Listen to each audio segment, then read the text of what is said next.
കേരളത്തിൽ ഏറ്റവും കൂടുതൽ കരിക്ക് ഉൽപ്പാദിപ്പിക്കുന്നത് ഞങ്ങൾ തോന്നിയസക്കരക്കാരാ, ഞങ്ങളെ പഞ്ചായത്താണ്. അപ്പോൾ ഞങ്ങളുടെ കരിക്കിന് ഒരു ബ്രാൻഡ് അംബാസഡർ ഇല്ല. ഇല്ല. പാർവതിയാണോ? അപ്പൊ പാറുവിന്റെ കരിക്കിന്റെ ബ്രാൻഡ് അംബാസഡർ ഇതല്ല, കഴിവുള്ള സിനിമയിലേക്കുള്ള ആരെങ്കിലും വേണം. ഓ ഓക്കെ. അപ്പൊ അങ്ങനെ പാറുവിന്റെ സിനിമാ നടിയാ അവിടെ അങ്ങനെ കുറച്ച്. പക്ഷെ പാറുവിന് വലിയ വില കൊടുക്കേണ്ടി വരും. പിന്നെ വലിയ വില മാത്രമല്ല, കഴിവ് എന്ന് പറഞ്ഞൊരു സാധനം ഞാൻ പറഞ്ഞല്ലോ. അപ്പൊ അങ്ങനെയുള്ള ഒരു സാധനം തപ്പി നടന്നപ്പോ നമ്മുടെ ഈ ഫ്ലോറിന്റെ പുറത്ത് കാരവാനിലുണ്ട് ഒരാളിരിക്കണം. ഞങ്ങളുടെ ബ്രാൻഡ് അംബാസഡർ ആവാൻ പറ്റിയ ഒരാൾ അവിടെ ഇരിക്കുന്നു.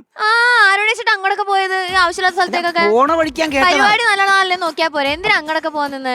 എങ്ങനെയും നിങ്ങൾ എല്ലാവരും കൂടെ സംസാരിച്ചിട്ട് പുള്ളി ഞങ്ങളുടെ ബ്രാൻഡ് അംബാസഡർ ആക്കി തരാം. ഇല്ല, അത് പാറു, അതിപ്പം പാറു പറയണം നമ്മളത് ചെയ്യണോ വേണ്ടയോ. ഞാൻ കാല് പിടിക്കാം. കാരണം ഞങ്ങളെ തോന്നിവാസക്കാർക്ക് ഒരു ബ്രാൻഡ് അംബാസഡർ ഇല്ല കരിക്കിന്. എങ്ങനെയും ആ പുള്ളി ആ കാരവാനിൽ ഇരിക്കുന്ന ഈ കാരവാനിലിരിക്കുന്ന ഏതാ പുള്ളി? അല്ല, പുള്ളി അവിടെ ഒരു പുള്ളി ഇരിപ്പുണ്ട്. ഒരാള് വന്നിട്ടുണ്ട്. പക്ഷെ നമ്മുടെ സൂപ്പർ സ്റ്റാറിന്റെ ഗ്രാൻഡ് ഫിനാലേക്ക് നമ്മൾ ഗസ്റ്റ് ആയിട്ട് കൊണ്ടുവന്നേക്കാം. അതെങ്ങനെ കുഞ്ഞാപ്പു, അതായത് ഇവിടെ വരുന്ന ഗസ്റ്റുകളൊക്കെ നിങ്ങൾ ഇങ്ങനെ ബ്രാൻഡ് അംബാസഡർ ആക്കുക കരിക്കിന്റെ ഒക്കെ വേറെ തേങ്ങയുടെ പറഞ്ഞ അത് നമ്മള് കരിക്കൊന്നും കൊച്ചാക്കി കാണാൻ പറ്റില്ല. പക്ഷെ നമ്മൾ ഇവിടെ കൊണ്ടുവരുന്നവരാണ് നമുക്ക് എങ്ങനെ അങ്ങനെ നിങ്ങൾ ആക്കി തരണ്ട. നിങ്ങളൊന്ന് സംസാരിച്ചാൽ മതി, ബാക്കി ഞാൻ ആയിക്കോളാം പ്ലീസ്. അല്ല, അത് പാറു പറയട്ടെ എന്താ ചെയ്യേണ്ടത്. ഒന്ന് സമ്മതിച്ചാ പ്ലീസ്. എനിക്കെന്താ നേരത്തെ കഴിവില്ലെന്നോ? കഴിവ് കുറെ കഴിവുണ്ട്. കഴിവ് കൂടിപ്പോയി, കഴിവേറി ഏറിപ്പോയ കഴിവ് ഏറിപ്പോയ ഒരാൾ, കൂടിപ്പോയ ഒരാൾ. ഒന്ന് അക്സെപ്റ്റ് പ്ലീസ്. ഞാൻ ആലോചിക്കട്ടെ, കുറച്ചൊക്കെ മാറി. അപ്പൊ ഞാൻ ഇവിടെ വെയിറ്റ് ചെയ്യാം. ഒന്ന് വന്നാ ഒന്ന് സെറ്റ് ആക്കി തരണേ. നോക്കാം. പാറു പറഞ്ഞാൽ നമ്മള് ഓക്കെ അടിക്കും. എന്തൊരാശ്വാസം. അപ്പൊ എന്തായാലും കഴിവുള്ള ആ പ്രസിഡന്റ് കുഞ്ഞാപ്പു പറഞ്ഞ കാരവനിലിരിക്കുന്ന നമ്മളുടെ ആ സ്പെഷ്യൽ ഗസ്റ്റ് ആരാന്നറിയണ്ടേ? ഒരുപാട് പേര് വന്നു പോയി. ഗ്രാൻഡ് ഫിനാലേക്ക് ഗ്രാൻഡ് ആയിട്ടൊരു ഗസ്റ്റിനെ കൊണ്ടുവരണമെന്നായിരുന്നു നമ്മുടെ തീരുമാനം. അങ്ങനെ ഇറക്കാണ്.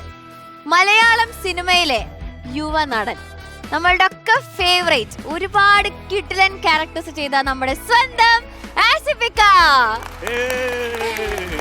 സൂപ്പർ സ്റ്റാറിന്റെ ഗ്രാൻഡ് ഫിനാലെ വേദിയിലേക്ക് ആസിഫ് അലിനെ ഞാൻ ഒരുപാട് സ്നേഹത്തോടെ സ്വാഗതം ചെയ്യാണ്.